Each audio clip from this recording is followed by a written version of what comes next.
Hello and welcome to Teach Like a Champion, 49 Techniques That Put Students on the Path to College by Doug Lamothe.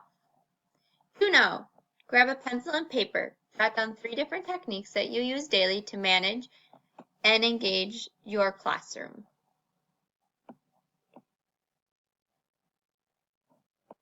Hello and welcome to Teach Like a Champion, 49 Techniques That Put Students on the Path to College by Doug Lamothe.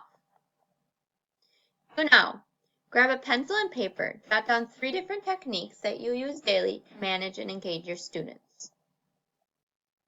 Connections to reading. Stephen Covey states that an effective leader has vision, discipline, and passion. His first 3 habits, be proactive, begin with the end in mind, and put first things first, relate very well to this book. Teach with your strength also suggests that in order to be effective, study those who are effective. This was Lamothe's belief. He studied a great number of highly effective teachers to know what they are doing well in their classrooms. William Ayers talks a lot about creating an environment for learning as well as seeing the students, build a strong relationship with them. Key points of Teach Like a Champion. The book is divided into 2 parts, the essential techniques and helping students get the most out of reading, critical skills, and techniques. Please take a moment to read what the essential techniques cover.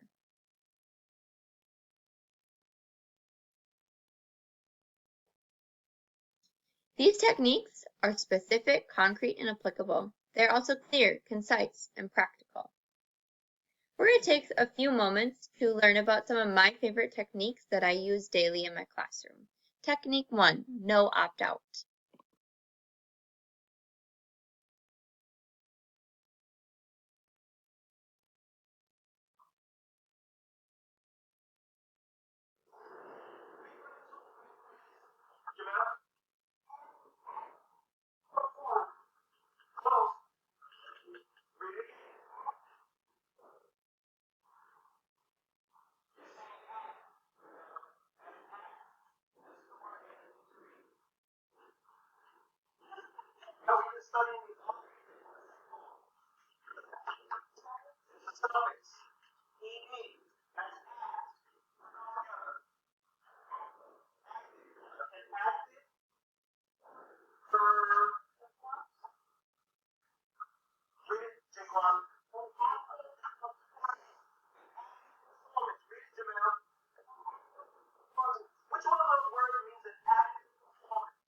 You'll notice that Mr. Williams returned to that first student. Hold your students accountable for their learning.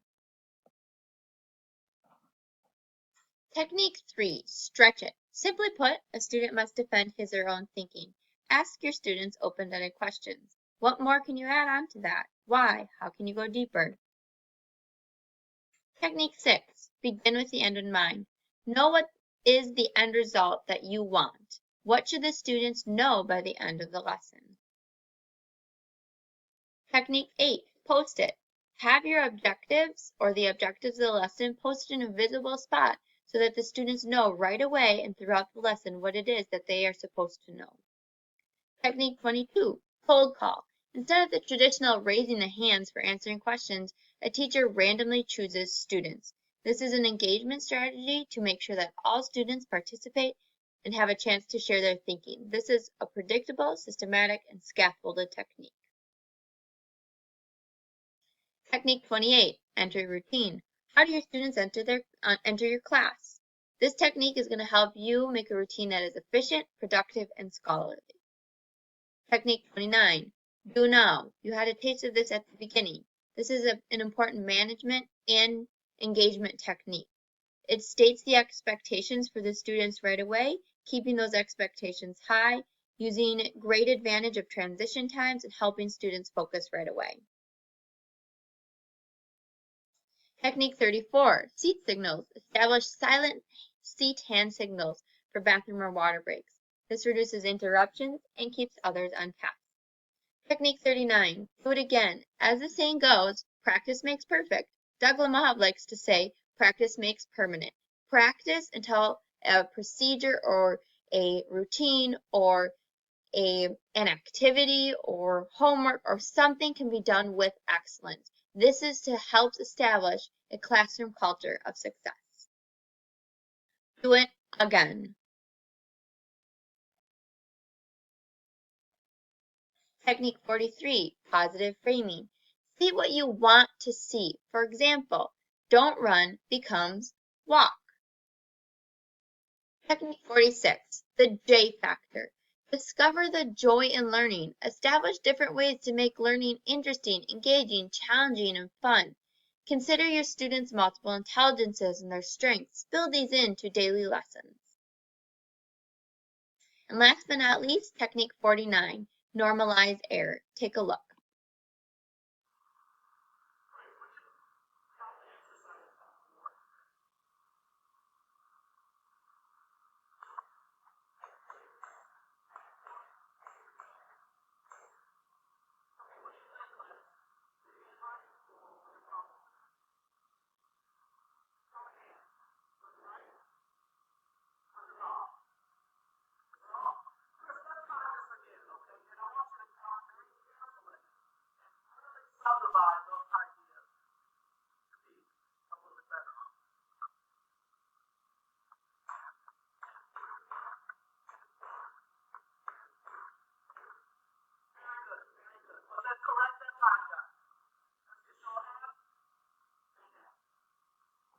Normalizing error helps your students feel comfortable and safe in the classroom. This is a very important technique to help creating a classroom culture where everybody knows that they're a part and valued part of the community.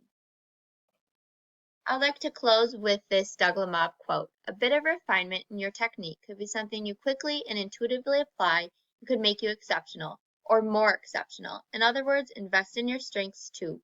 Maximizing them can be as or more powerful than eliminating all of your weaknesses. I hope that you all find that these techniques can be as valuable to you as they have been for me. Thank you.